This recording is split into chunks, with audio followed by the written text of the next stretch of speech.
क्या आपको और आपके बच्चों को भी क्रोसॉन्स पसंद है और इसको घर में बनाना बहुत मुश्किल लगता है? तो आपके लिए इस रेसिपी को इजी कर देते हैं। आज मैं बना रही हूँ क्रोसॉन्स। ये बहुत ही फ्लेकी और फ्लेवरफुल बनेंगे। रेसिपी को फुल वॉच करना है, रेसिपी का कोई पार्ट भी मिस नहीं करें। तो आइए इसको बनाना स्टार्ट करते हैं।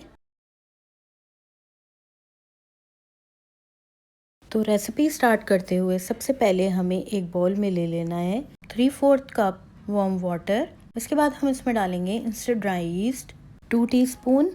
दोनों चीज़ों को अच्छी तरह से मिक्स करेंगे और मिक्स करने के बाद इसमें हम ऐड करेंगे वार्म मिल्क 1/2 कप।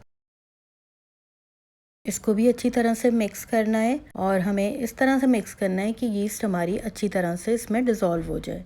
और फिर हम इसमें ऐड करेंगे 4 टेबलस्पून रेगुलर शुगर यानी कि चीनी। और चीनी को हमें इतनी अच्छी तरह से मिक्स करना है कि इसका दाना कोई भी खड़ा ना रहे और ये अच्छी तरह से इसमें मिक्स हो जाए और डिज़ोल्व हो जाए। डो बनाते टाइम आपने इस बात का ख्याल रखना है कि आपने वार्म मिल्क और वार्म वाटर दोनों चीज़ों को बिल्कुल वार्म यूज़ करना है। ठंडा पानी या ठंडा दूध का इस्तेमाल नहीं करना, तो इससे आपकी डो भी अच्छी नहीं बनेगी और सेटल भी नहीं होगी और शुगर और यीस्ट दोनों चीज़ें अच्छे से डिज़ोल्व नहीं होंगी। यहाँ पर हमें चाहिए होगा एक खुले साइज़ का बॉल जिसमें हम फ्लोर को अच्छे से स्ट्रेनर में स्ट्रेन कर लेंगे। इसके लिए हमें चाहिए होगा 4 कप मैदा। मैदा जब भी इस्तेमाल करें आप तो छान कर इस्तेमाल करें। तो हमने मैदा छान लिया है। अब हम इसमें ऐड करेंगे सॉल्ट 1/4 टीस्पून। पहले हाथों की मदद से अच्छी तरह से मिक्स कर लेंगे सॉल्ट के साथ मैदे को। और अब हम इसमें डालेंगे लिक्विड जो हमने पहले से मिक्स करके रखा हुआ था। आहिस्ता आहिस्ता से हमें लिक्विड को ऐड करते जाना है और जितनी ज़रूरत हो हम सिर्फ उतना ही इस्तेमाल करेंगे। डो को ज़्यादा सॉफ्ट नहीं करना, ना ही ज़्यादा सख्त करना है, बिल्कुल आपने नॉर्मल रखना है।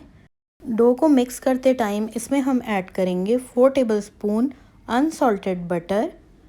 पहले आपको बटर को निकाल लेना है रूम टेम्परेचर पर, तो ये खुद ही आहिस्ता आहिस्ता नॉर्मल हो जाएगा और बिल्कुल सॉफ्ट हो जाएगा। अब ये देखिए मैं यहाँ पर इसको हाथों की हेल्प से हल्का हल्का सा मसल लूँगी, जो थोड़ी बहुत इसमें कमी रह गई है। बिल्कुल सॉफ्ट हो चुका है और बआसानी हाथ से मिक्स हो रहा है ये। इसको भी इसके साथ मिक्स करते जाएंगे और डो को रेडी कर लेंगे।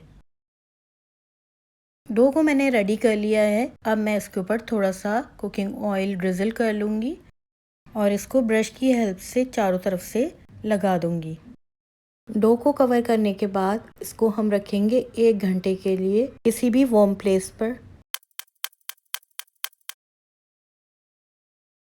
1 घंटे के बाद इसको चेक करते हैं। डो भी हमारी सेट हो गई है। पंच करेंगे और पंच करने के बाद हाथों को थोड़ा सा पानी से या ऑयल से ग्रीस करके इसको इसमें से हम निकाल लेंगे। और यहाँ पर मैंने काउंटर के ऊपर इसको रखकर हाथों की हेल्प से, दोनों हाथों की हेल्प से हम इसको सेट करेंगे। 2-3 मिनट के बाद सेट करने के बाद हम इसका एक बड़ा सा पेड़ा बना लेंगे। इस तरह से हमें एक पेड़ा तैयार करना है और ये बिल्कुल इस वक्त रेडी है। किसी भी नाइफ़ या शार्प कटर की हेल्प से इसको हम 8 सेक्शन में डिवाइड कर लेंगे। इस तरह से हमें पेड़े बनाने में आसानी हो जाएगी। अब हम इसके 8 पेड़े तैयार कर लेंगे और पेड़ों को हल्का सा फ्लोर को डस्ट करने के बाद इसके ऊपर रखते जाएंगे और तकरीबन 5 मिनट के लिए हम इसको रेस्ट पर रखेंगे। जैसे ही हमारे पेड़े सेट हो जाएंगे तो हम एक काउंटर के ऊपर इस तरह से हमें रोटी बनानी है। पहले हाथ से फैला लेंगे और फिर रोलिंग पिन की हेल्प से हमें एक पतली सी रोटी बनानी होगी। इसी तरह से हमें एक एक करके 8 पेड़ों की रोटियां पतली पतली तैयार करनी होगी, जिस तरह से हम चपाती बनाते हैं। हर चपाती के ऊपर आपको फ्लोर डस्ट करते जाना है और उसकी तह बनाते जाना है। ज़्यादा बड़े साइज़ की रोटियां नहीं बनाना, बस हमें मीडियम साइज़ की रोटी तैयार करनी है। ये देखें इस तरह से ये मैंने रोटियां तैयार कर ली हैं और एक प्लेट में इनको मैंने रख लिया है। अब हम काउंटर टॉप पर थोड़ा सा फ्लोर को डस्ट करेंगे और पहली चपाती रखने के बाद मेल्टेड बटर लेने के बाद इस तरह से मुझे इसको चारों तरफ से फैलाना होगा। बटर मेल्टेड ही लेना है, ज़्यादा हार्ड ना हो, इस तरह से हमारी जो ये चपाती है वो फट जाएगी। स्पून की हेल्प से या आप किसी नाइफ़ की हेल्प से इसको आराम से फैला सकते हैं। चारों तरफ से बटर लगाने के बाद अब हम इसके ऊपर दूसरी रोटी रखेंगे और सेम उसी मेथड से हम बटर को अप्लाई करेंगे। बस हमने करना क्या है, जो हमारी लास्ट वाली चपाती होगी इसके ऊपर हमें बटर नहीं लगाना है। अब इस तरह से चपातियों को इकट्ठा करके किसी भी बेकिंग ट्रे या किसी प्लेट में रखने के बाद इसको मैं पॉलीथीन से कवर कर लूँगी। कहीं से भी इसमें हवा नहीं जानी चाहिए। टाइटली इसको बंद करने के बाद अब मैं इसको रखूँगी फ्रीज़र में तकरीबन हाफ़ आवर के लिए। और हाफ़ आवर के बाद हम इसको निकाल कर चेक करेंगे। तो हाफ़ आवर में रोटियां अच्छी खासी हार्ड हो गई हैं और हमें इसका यही रिज़ल्ट चाहिए था। अब मैं इसको निकालने के बाद काउंटर टॉप पर रख दूँगी। अब हमें इस स्टेप में करना क्या है कि पहले काउंटर टॉप पर हल्का सा फ्लोर डस्ट करने के बाद इन चपातियों को रख देंगे और एक बड़ी सी रोटी हमें इसकी बनानी है।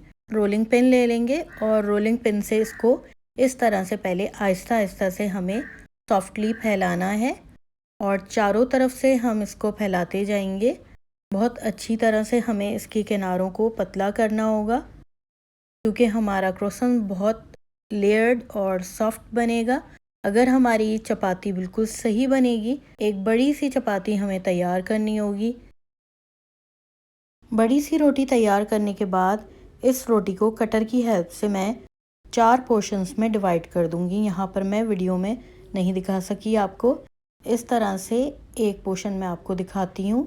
यहाँ पर मैं इसको बिल्कुल बारीक सा बेल लूँगी रोलिंग पिन की हेल्प से। किनारों को अच्छी तरह से हमें पतला पतला सा करना होगा और इसको हमें फैलाना होगा। जैसे ही इसकी किनारे बिल्कुल पतली हो जाएंगी तो अब हम इसको कटर की हेल्प से कट कर लेंगे। मैं इसको 4 सेक्शंस में डिवाइड करूँगी।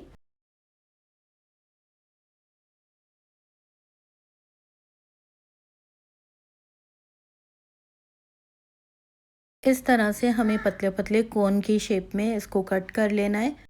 अब मैं इसका एक हिस्सा उठाने के बाद इसको दोनों हाथों की हेल्प से स्ट्रेच करूँगी। बहुत सॉफ्टली आपको इसको फैलाना है और काउंटर टॉप पर रखने के बाद एक छोटा सा कट लगाना होगा इस पर। कट लगाने के बाद अब हम ब्रश की हेल्प से इस पर पानी लगा देंगे। पानी लगाना बहुत ज़रूरी है क्योंकि इसको जिस वक्त हम फोल्ड करेंगे तो इसकी फोल्डिंग बहुत अच्छी होगी और इस तरह से ये खुलेगा भी नहीं। और इस तरह से ऊपर से इसको आहिस्ता आहिस्ता से फोल्ड करना शुरू करेंगे और नीचे तक हमें इसको क्रोसेंट की शेप देनी होगी।